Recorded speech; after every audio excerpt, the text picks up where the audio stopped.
So, molecular formulas. This shows the actual number of atoms. So these are always real compounds.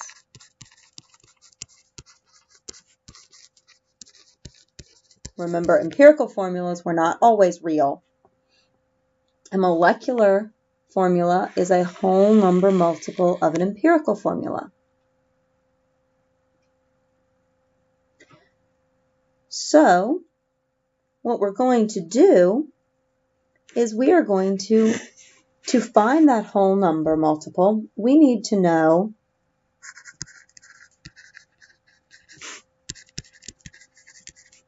how many times more massive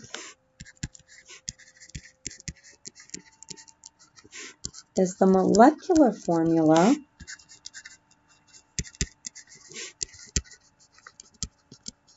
than the empirical formula. So,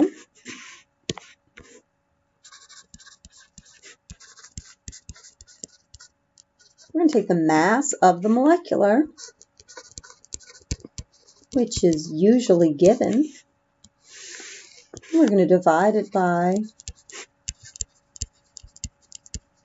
the mass of the empirical, which usually you have to add up yourself, and that's going to give you that whole number multiple.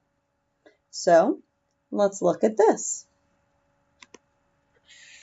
The molar mass is 181.5. So there's our molecular formula.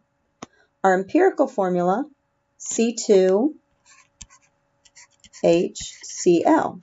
Okay, so that's 12.01 times 2 plus 1.01 for the hydrogen plus 35.45 for the chlorine.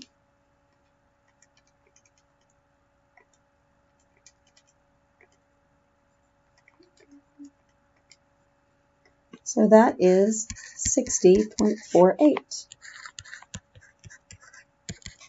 So 181.5 divided by 60.48 gives us 3.0009. In other words, it gives us 3, a whole number. So 3 times this, the empirical, multiply that out, so we have C6H3Cl3, and there's your molecular formula. So, of course, sometimes you have to find the empirical formula yourself. So, let's do it. We start with percent to mass. So 40.0 grams of carbon. I'm going to put hydrogen next just because I should have reversed those, because in the formula they should go in that order. But that's my mistake. Grams of oxygen. All right, percent to mass. Now mass to mole.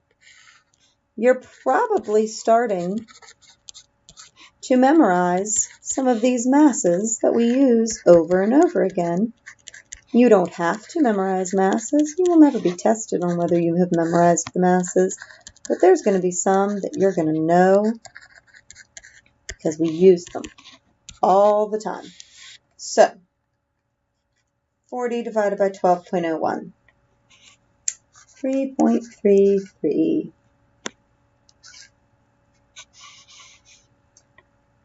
And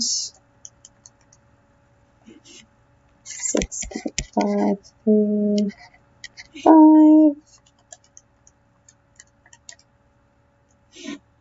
3.338. Okay, now so at this point, you can look at carbon and oxygen and know they're going to have the same subscript. So we divide by small.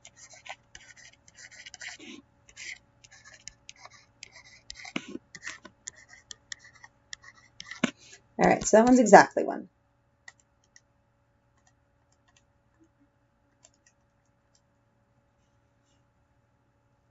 This one is 1.96. Yep, close enough that we can call it 2. If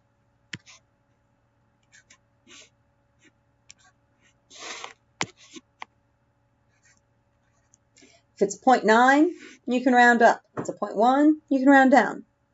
You're pretty much going to come out with things that are either going to be a whole number or a 0.5. And this one is close enough to 1. So we don't have to multiply till whole because they're already whole. So our empirical formula is CH2O. And it has a mass of 12 for the carbon, 2.02 for 2 hydrogens, 16 for the oxygens,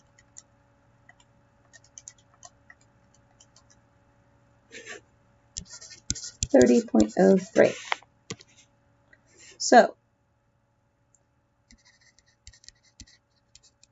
our molecular has a mass of 120. So we've got to divide that by the mass of our empirical. 120 divided by 30 is 4. So our molecular is 4 times the empirical, C4H8O4.